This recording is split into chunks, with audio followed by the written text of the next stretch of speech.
Halo guys, sobat bertumbuh dimanapun lu berada. Apakah lu pernah atau sering nyalain diri sendiri atas kesalahan-kesalahan kecil yang terjadi? Punya sifat yang terlalu perfeksionis, tapi akhirnya malah jadi takut melangkah karena takut gagal dan takut nggak sempurna. Bahkan yang paling ekstrim, takut buat bahagia. Kalau lu ngerasa kayak gitu, di video kali ini kita bakal membahas tentang self-sabotage atau sabotase diri. Apa itu self-sabotage dan gimana cara mengatasinya? Yuk tonton video ini sampai habis.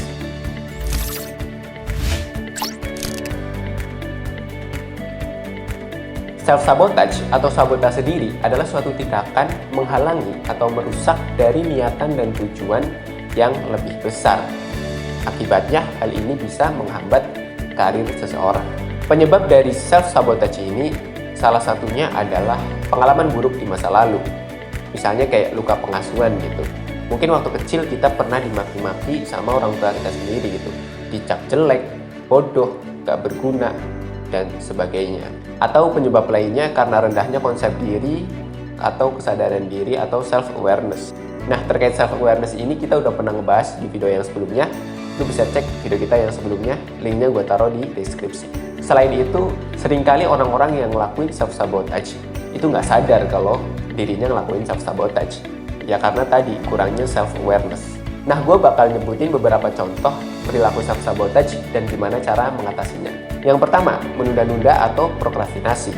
Menunda-nunda atau prokrastinasi biasanya disebabkan oleh karena kurangnya minat terhadap sesuatu atau durasi waktu yang panjang dan juga lama. Nah, untuk mengatasinya, ya kita bisa dengan cara mengatur skala prioritas. Mana yang penting, mana yang urgent, mana yang nggak penting, dan mana yang nggak urgent. Terus kita atur waktu atau time management. Tentukan deadline dan patuhi deadline tersebut. Misalnya, gue harus nyelesain tugas di jam maksimal jam 8 malam. Yang kedua, terlalu kritis sama diri sendiri. Gue punya kenalan yang dia cerita sendiri ke gue gitu. Kalau dia sering banget ngaca di depan cermin sambil ngata-ngatain dirinya sendiri. Kayak, lu tuh jelek, lu tuh bego, lu tuh nggak berguna, lu tuh cuma beban keluarga. Padahal menurut gue, kenalan gue ini termasuk orang yang good looking dan tingkat kepintarannya jauh lebih pintar daripada gue.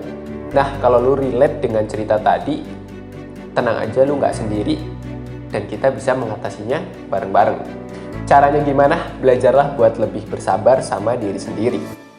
Maafkan kesalahan-kesalahan yang udah terlanjur diperbuat dan bertekad buat memperbaiki itu. Allah aja maha penyayang. Allah aja selalu nunggu kita, seburuk apapun kelakuan kita, Allah selalu menunggu kita buat bersujud, berdoa dan berharap, dan juga memperbaiki diri. Kalau Allah yang Tuhan semesta alam aja selalu ngasih kesempatan kita buat memperbaiki diri, masa kita nggak mau sih ngasih kesempatan buat diri kita sendiri buat selalu memperbaiki diri? Yang ketiga, perfeksionis. Kalau lu tipe orang yang sama kayak gua, punya sifat perfeksionis, pasti lu sering ngerasa tuntutan buat menjadi sempurna itu sangat amat tinggi. Dan seringnya kalau perfeksionis yang terlalu berlebihan, bahkan membuat kita jadi takut melangkah. Karena kita takut gagal, karena kita takut hasilnya nggak sempurna seperti yang kita penginkan. Terus gimana solusinya? Ajak kakek yang dipikir dan dimulai. Latihan buat berani mengambil langkah, ikhtiar semaksimal yang kita bisa, semaksimal yang kita mampu, sisanya serahkan kepada Allah. Mari kita berikhtiar tanpa menuhankan ikhtiar. Yang keempat, impostor syndrome. Impostor syndrome adalah kondisi di mana kita tidak merasa sukses dan menganggap orang lain juga berpendapat hal yang sama. Terus kalau lu punya impostor syndrome, lu juga akan cenderung menganggap kesuksesan sebagai sebuah keberuntungan, bukan dari hasil kerja keras yang udah lu lakuin. Cara mengatasi impostor syndrome ini adalah dengan menulis pencapaian-pencapaian apa yang udah dilakukan. Sekecil apapun pencapaian yang udah kita buat gitu. Kayak misalnya, wah gue udah bisa baca buku nih 1 lembar gitu. Padahal tadinya sama sekali nggak bisa baca buku, sama sekali nggak suka baca buku. Yang kelima, takut mencoba hal yang baru. Takut gagal yang berlebihan bikin kita tuh jadi nggak berani buat melangkah. Nah, kalau kita nggak berani melangkah, gimana kita mau maju? Iya kan? Tapi tenang, obatnya banyak kok. Salah satunya adalah dengan berkumpul dengan orang-orang yang positif. Beranikan diri buat kumpul sama orang-orang yang positif. 1 hari, 2 hari, 3 hari, pasti bakal ada kerasa gitu efeknya. kita bakalan ketularan optimisme dan semangat mereka dalam mencapai tujuan. Tantang diri lu buat mengalahkan impostor syndrome dalam diri lu. Hidup cuma sekali, masa sih kita mau ngalah gitu sama negativity? Kalau kita bisa jadi hidup yang lebih positif, kenapa enggak? Gas, latihan keluar dari zona nyaman, dan catat setiap perkembangan yang udah kita lakukan.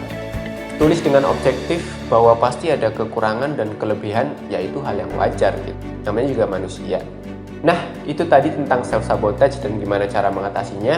Semoga video ini bisa membantu lu dan ngebantu gua buat jadi pribadi yang berdikari dan pada gilirannya bisa bermanfaat buat orang lain.